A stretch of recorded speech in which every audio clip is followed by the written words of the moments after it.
Abalimi b'emmwanyi bali ku bunkenke olw'ebbago ku kitongole ekivunanyizibwa ku mmwanyi ki Uganda Coffee Development Authority ekiyitadde mu lusuubo olw'okugattibwa ku Ministry y'ebyobulimi. Bangi ku balimi bano oboolyawo babadde batandise okwenogera ku nnusu okusobola okweggya mu bwavu, wabula kino kiyinza okukoma singa gavumenti eneegenda mu maaso n'esattulula ekitongole ki UCDA ekibadde kibagulako ssaako n'okubafunira akatale k'ekirime kino. Let's have the number. Era kino kyaliseewo n'enjawukana mu Parliament wakati w'ababaka ng'abamu bakiwagira ate abalala nga bakiwakanya. Wabula obutakkanya ku bbago lino oyinza okugamba nti tekwakomye mu Parliament yokka kuba n'obwakabaka bwa Buganda buvuddemu omwasi.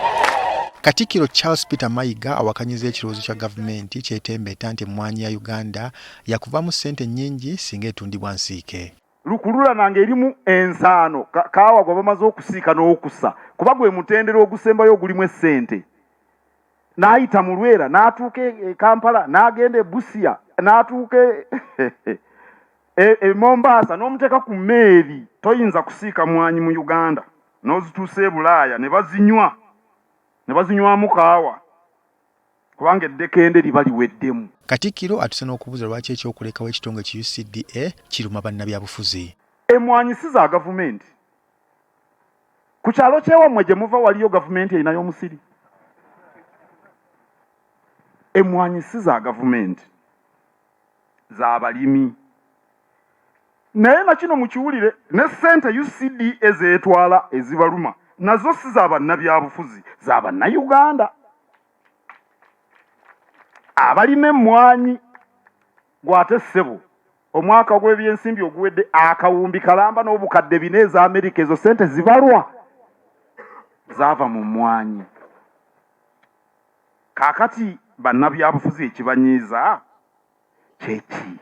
Ono ayogedde ne ku bigambo ebyayogerwa Sipiika wa Parliament Anita Among bwe bali bateesa ku bbago lino ebirowoozebwa nti byayitira ng'akazindaalo kerabiddwako nga bwe byayoleka obusosoze.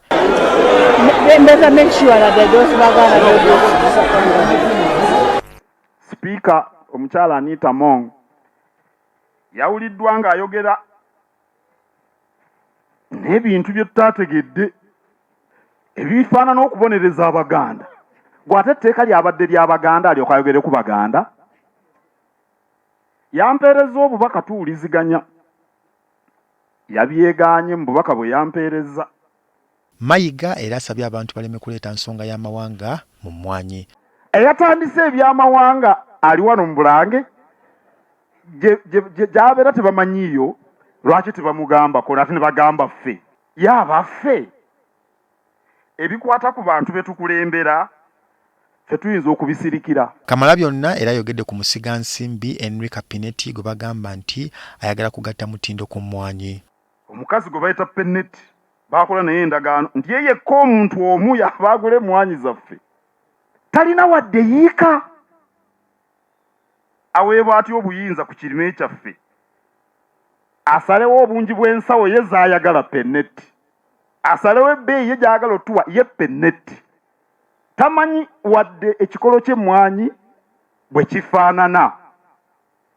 Ebyo si bye bagambye eby'ennyonyi etalima muwemba. Sebe olima omuwemba gw'ennyonyi n'evaananuka okugulya. Wano Katikkiro wasinzidde n'asaba gavumenti ejja ekitongole ki UCDA mu ebyo gavumenti byeyagala okuggyawo kubanga ejja abantu bangi mu bwavu. Waliyo obukadde bugenda mu 200 obw'amaka agayimiridde ku mmwanyi mu Uganda. Teebereza, si bantu naye amaka. Singa buli maka ogawa abantu 5 twogera obukadde 10 buyimiridde ku mmwanyi watali kintu kirala kyonna. Tuba babi bwe tukyogerera tuyamba abantu abo. Era mu Uganda tewali mulimu gwonna gukolebwa bantu bangi bwe batyo.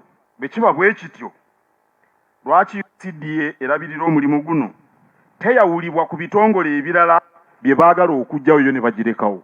Katikkiro wabula asabye gavumenti eyongere ekitongole ki UCDA ssente kikubize bannayuganda okunywa kaawa. Singa ekyaddondo Busiro Bugerere Buddu Bushenyi Bugisu singa yonna tuyiga okunywa kaawa kitegeeza nti bano abamusiika beetaaga kase mungi. Kitegeeza nti abasunsula kase bajja kgenda ku mulimi bamuguleko emmwanyi. Kitegeeza nti omulimi ajja kwongera okufuna ssente. Omubaka Francis Katabaazi agamba nti nabo mu Parliament si bakussa mukono okutuusa ng'ebbago lino ligobeddwa. yadde n'entangawuzi wano e Butambala ensawo yali ku miliyoni nedda ku mitwalo abantu batemya amajaani mu Western Uganda kakati ate ne kaawa naye omusaanyeewo. Raymond Tamale, NTV, Akawungeezi.